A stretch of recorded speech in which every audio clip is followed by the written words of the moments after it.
7월 6일 목요일 간추린 뉴스입니다.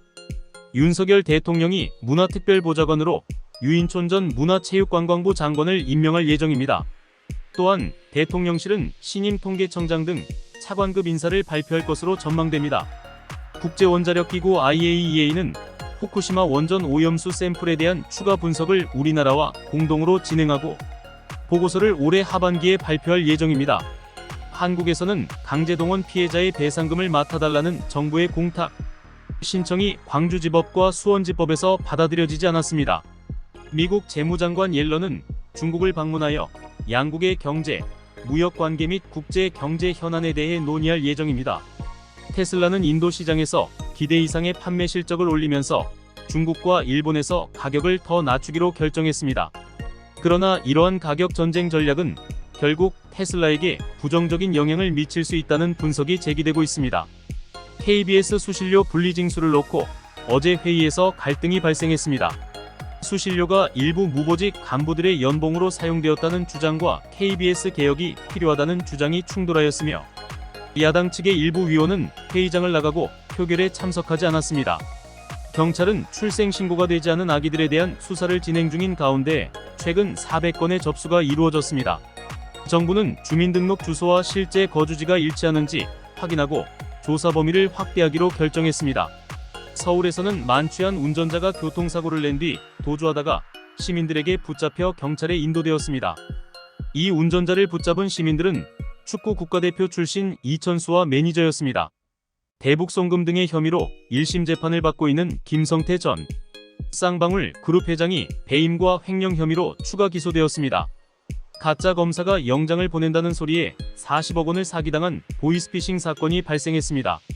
계좌에서 범죄 수익이 세탁되었다며 가짜 구속 영장을 보내주어 40대 의사가 속았다는 겁니다. 스마트폰에 이상한 어플리케이션 등을 절대 설치하지 마시기 바랍니다. 대기업들이 중소기업의 기술을 도용하는 사례가 있었는데 이번에는 특허 등록을 대행하는 변리사들이 스타트업의 기술 정보를 유출한 것으로 알려졌습니다. 이에 대한 혐의를 받은 변리사들은 변리사협회에서 제명되었습니다. 김포공항역은 기존의 김포골드라인, 공항철도, 5호선, 9호선 등이 지나가는 중요한 환승역입니다. 최근 서해선 대곡-소사 구간이 개통되면서 김포공항역은 전국 최초의 5중 환승역이 되었습니다. 그러나 출퇴근 시간에 혼잡과 안전사고 우려가 있습니다. 지난 4월 GS건설이 건설한 아파트의 지하주차장이 무너져 내리는 사고가 발생했습니다. 안전 문제가 제기되어 조사가 시작되었고 설계, 감리, 시공 등에서 심각한 부실 공사가 확인되었습니다. GS건설은 단지 전체를 철거하고 재건축을 진행할 예정입니다.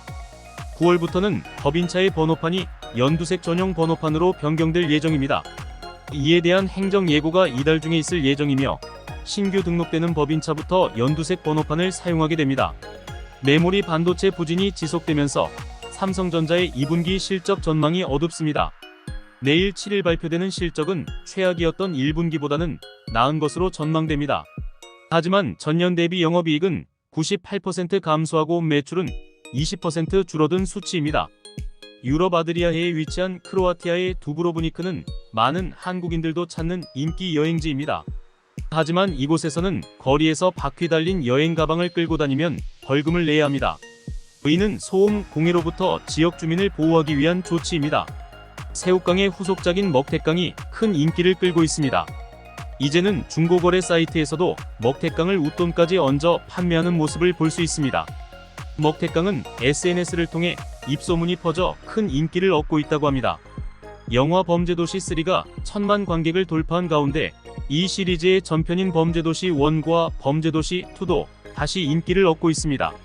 최근 공개된 IPTV 영화 박스오피스에서는 범죄도시 시리즈 3편이 상위 10위 안에 모두 이름을 올렸습니다. 장마전선이 물러나면서 오늘은 전국이 비 소식 없이 대체로 맑을 것으로 전해집니다.